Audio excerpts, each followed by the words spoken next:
Two things. The first one is to educate the consultant, and you can only do that by providing facts. And the other, of course, is the consumer. When you think about it, that if you go into a travel agent to buy your trip to Fiji, you're probably going to be spending, by the time you've added on your spending the dollars, about $1,000. And what could you think of that you would spend $1,000 on before test driving, twiddling the knob or doing something? You're really buying very much a dream. Now, if the advice isn't up to the minute, well, there are areas in which mistakes can be made, and perhaps you're not getting the best possible advantage of your holiday. Do you think the new brochures make planning a holiday easier? Most decidedly, not only easier, but far more reliable.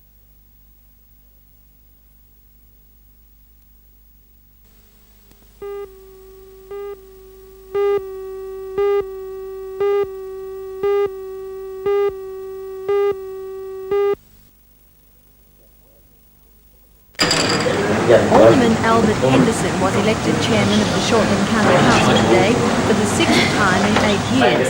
He replaces Alderman Dick Bell, who declined nomination. With your assistance, I will endeavour, as I have done previously, to do my best for the Shortland County Council and the electricity organisation as a whole right throughout this state. Not only for Newcastle, but right throughout this state, not the Hunter Valley. After the election, the budget was handed down. It's a zero-growth budget with no immediate increases in tariffs because of the state government's freeze on bulk electricity supply costs. However, tariffs will be reviewed when the freeze ends in March next year. The council did not respond to the state government's call for reduced industrial and commercial tariffs. But a new tariff is to be introduced for commercial customers who can now take advantage of off-peak periods. There is also a reduction for industrial customers taking supply at high voltage, such as ComSteel. The big concession goes to pensioners, and next year the pension rebate scheme is expected to cost the council more than $2 million. Charities will also benefit by concessions to the tune of $80,000. Capital works have been slashed by a staggering $7.5 million. 54 retrenchments are planned next year with a call for voluntary retirement. The County Clerk, Mr Elliott, says the budget reflects the depressed economy. It has already introduced a number of cost-saving measures, and there may be more. A full internal investigation into the Council's operations is underway.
The Newcastle Neighbourhood Centre in Hannell Street, Wickham is where many derelicts now sleep. They are unable to be accommodated in centres such as the Matthew Talbot Hostel, which is stretched to the limit.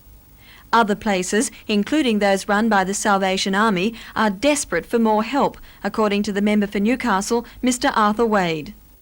Concentrated in the Wickham area seem to be all the people, the intoxicants and the homeless people that can't get in anywhere, and the existing homes that we have in Hannell Street, Wickham, just can't accommodate them because in most cases these people should be getting attention from a psychiatric clinic, and they're not getting that. The only other way they can go to is at Morisset, where there's no transport to get them. General hospitals won't take these people, ambulances won't carry them, and we've got a real problem on their hand. Mr Wade says he'll push the government to act immediately. It has announced a grant of $195,000 to establish 2 homes for men, but it has not indicated where. Mr Wade suggests the former Newcastle police station. Two other sites which may be considered are the police premises in Hunter Street West and Scott Street.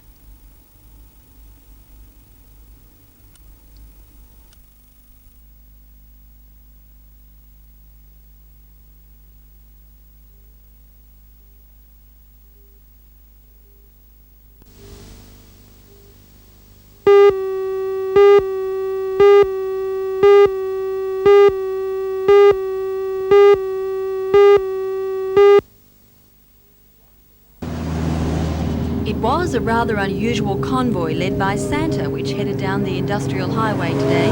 More than 300 bikes converged on the city in a major show of strength for a good cause. The aim of their parade was to raise money for the Salvation Army and its Christmas appeal. Their efforts were successful, collecting $250 on the way. At the Salvation Army Centre in Parry Street, officials met the bike riders with open arms. They handed over cash, toys and clothing which will go to needy families this Christmas. It's not the first time such a gesture has been made. Bike riders lend a hand to the salvos each year, door knocking in the annual Red Shield appeal.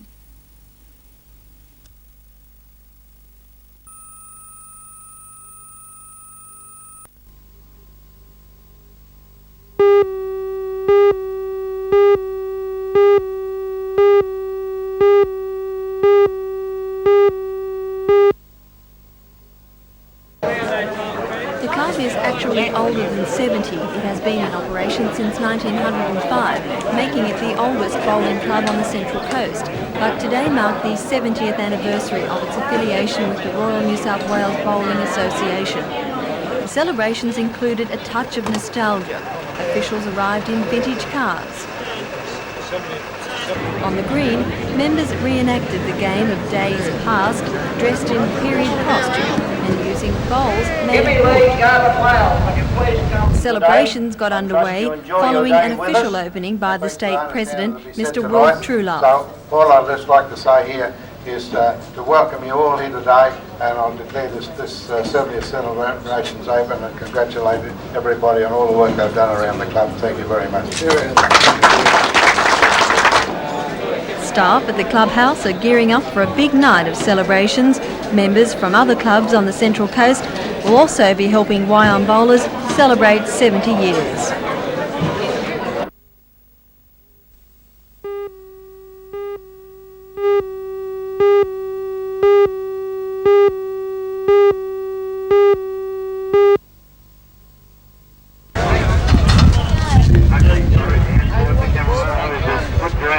Second spot at the moment.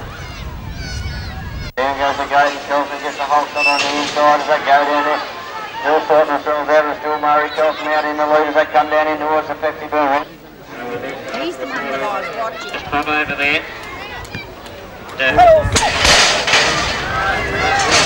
Right, down goes the gate and away they go. Move it up into the junior act. Wacky hacky doos. So cool. That's Michael Farron and Mark Dixon in second spot at the moment. We've got Wardy back there in first. When Wardy's on.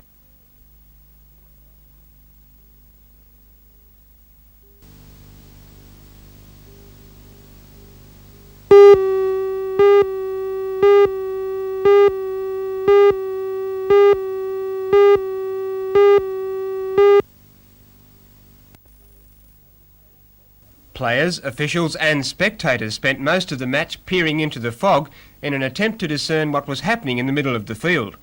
Richard Harding's second-minute try for Gloucestershire was visible, but that was about all. In the second half, the fog became thicker, the game was a and the farce, spectators with the called for the crowd match calling to be for abandoned. it to be abandoned. The commentator, Nigel Starmer-Smith, was also They may have left lost in the another dark. ball. They may have lost another ball. The Gloucestershire backs are going backwards. The chances are then that Surrey are going forwards. But no, the Gloucestershire backs are going forwards now. And both sides going backwards and forwards. Price has been seen by the crowd. He's going for the corner. And he's scored. The final score appeared to be 19-16 in favour of Gloucestershire.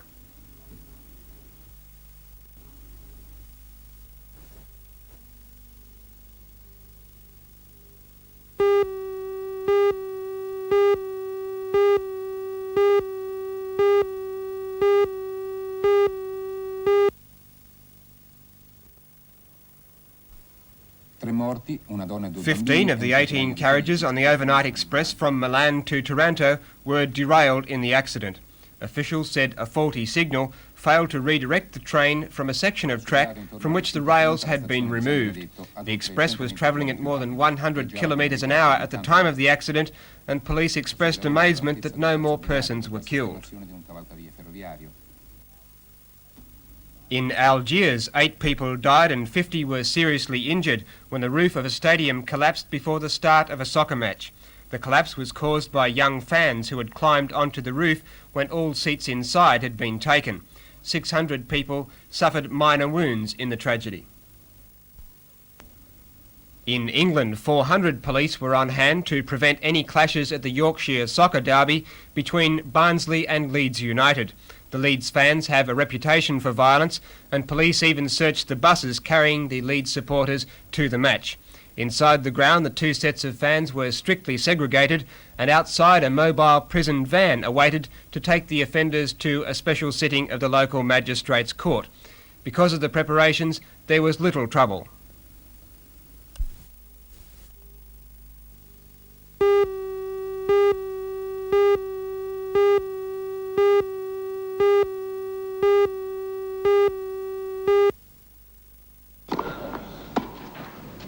The American pair of John McEnroe and Peter Fleming in the far court ended the French dream of winning the Davis Cup for the first time in 50 years by beating the local duo Yannick Noah and Henri Leconte 6-3, 6-4, 9-7. McEnroe and Fleming have never been beaten in Davis Cup doubles, and their victory clinches the cup for the United States for the 28th time. At Bormio in Italy, the French were also out of the places in the men's slalom at the World Series tournament.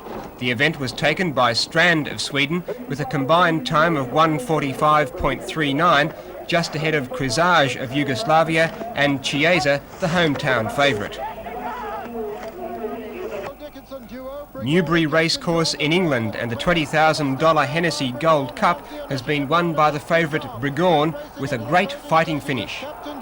Brighorn renewing his challenge, racing into the closing stages. Brighorn is beginning to get up. Here's Class telling as they race to the line. Brighorn is going to win it, and at the line Brighorn wins the Hennessy. Second is Captain John, third Sea Captain.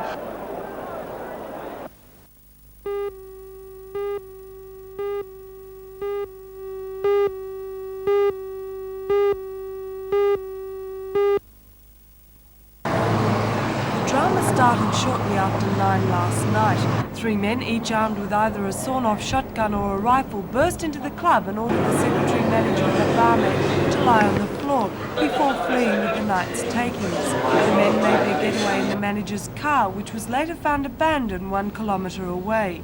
Toronto detectives are interested in speaking to anyone who may have been at the club from 6 o'clock onwards to help in their investigations. Meanwhile, still shaky after his ordeal, the secretary agreed to talk to us, but not on camera. We had counted our money. We had it bagged, ready to leave the premises, and we were confronted by these 3 armed, stocking-faced men. I personally was forced to lay on the floor in a spread eagle position. The bar person was forced to go to the strong room area, and all money, right down even to 1 and 2 cent pieces, was bagged and taken from the area. This took them approximately 15 minutes in wrecking phones, pulling phones off the wall, trying to stop any communication that we would have to give them a start to get away.